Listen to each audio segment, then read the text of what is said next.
अगर प्राचीन युद्धों में दुश्मन शहर की दीवार पर सीढ़ियां लगा रहा था, तो रक्षक सैनिक उन्हें धक्का देकर नीचे क्यों नहीं गिरा देते थे? क्या उन्हें आइडिया नहीं आता था? अरे आता था, लेकिन समस्या ये थी कि सीढ़ी हिलती ही नहीं थी। दरअसल उन खास युद्ध सीढ़ियों के ऊपरी हिस्से में लोहे के बड़े बड़े कांटे लगे होते थे। उस समय ज्यादातर किले की दीवारें दबाई हुई मिट्टी से बनी होती थीं। जैसे ही ये कांटे दीवार पर अटकते सीधे अंदर धंस जाते। मजे की बात तो ये थी कि जितना जोर लगाकर सीढ़ी को धक्का देते, कांटे उतने ही गहराई तक फंस जाते। ऊपर से कई बार इन कांटों पर जहर या नुकीली सुइयां भी लगी होती थीं। यानी सीढ़ी हटाना तो दूर, छूना भी महंगा पड़ सकता था। लेकिन इसका मतलब ये नहीं कि रक्षक हाथ पर हाथ धरकर बैठे रहते थे। सबसे आसान तरीका था ऊपर से जलते हुए तेल के घड़े फेंकना। भले ही सीढ़ियों पर चमड़े की परत छड़ी होती थी ताकि आग जल्दी न लगे, लेकिन उठती हुई लपटें और गर्मी चढ़ने वालों की हालत जरूर खराब कर देती थीं। इसके अलावा किले की दीवारों पर बाहर निकले हुए विशेष बुर्ज बनाए जाते थे। वहां खड़े तीरंदाज सीढ़ी पर चढ़ रहे सैनिकों को बगल से निशाना बना सकते थे। बेचारे सैनिक ऐसे फंस जाते जैसे वीडियो गेम में गलत जगह स्पॉन हो गए हों।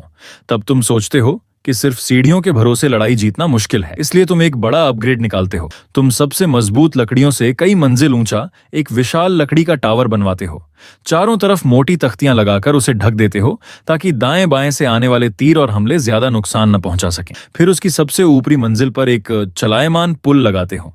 सफर के दौरान वह सीधा खड़ा रहता है और ढाल का काम करता है, लेकिन जैसे ही टावर दीवार के पास पहुंचता है, वही पुल नीचे गिरकर सीधा हमला करने का रास्ता बन जाता है।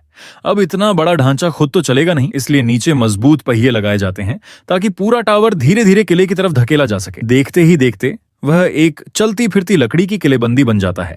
लेकिन सिर्फ ढांचा बना लेने से काम नहीं चलता। सबसे निचली मंजिल पर बड़ी संख्या में सैनिक तैनात किए जाते हैं, जिनका काम टावर को आगे बढ़ाना होता है। उसके ऊपर वाली मंजिल पर धनुर्धर और क्रॉसबो चलाने वाले सैनिक खड़े किए जाते हैं, जो लगातार दुश्मनों पर तीरों की बारिश करते रहते हैं। और सबसे ऊपर की मंजिल, वहां रखे जाते हैं सबसे खतरनाक तलवारबाज और कुल्हाड़ीधारी योद्धा। जैसे ही टावर दीवार तक पहुंचता है, ऊपर का पुल नीचे गिराया जाता है और ये सैनिक सीधे किले की दीवार पर टूट पड़ते हैं। लेकिन तुम्हारा दिमाग अभी भी शांत नहीं बैठता। तुम सोचते हो, जब इतना बड़ा टावर बना ही लिया है तो थोड़ा और तड़का लगाया जाए। इसलिए सबसे नीचे एक विशाल टक्कर मारने वाला राम भी जोड़ देते हो।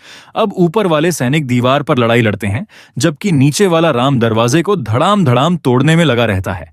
यानी एक तरफ तलवारें चल रही हैं और दूसरी तरफ दरवाजा अपनी जिंदगी के फैसले पर पछता रहा है। और बस बधाई हो, तुमने बना डाली प्राचीन युद्धों की सबसे खतरनाक सीज टावर, जिसे देखकर किले के रक्षक भी कहते होंगे, आज तो मुश्किल लग रहा है भाई। लेकिन याद रखो, कोई भी युद्ध मशीन अजेय नहीं होती। अगर तुम किले के सेनापति होते तो इस चलते फिरते लकड़ी के दानव को रोकने के लिए क्या चाल चलते?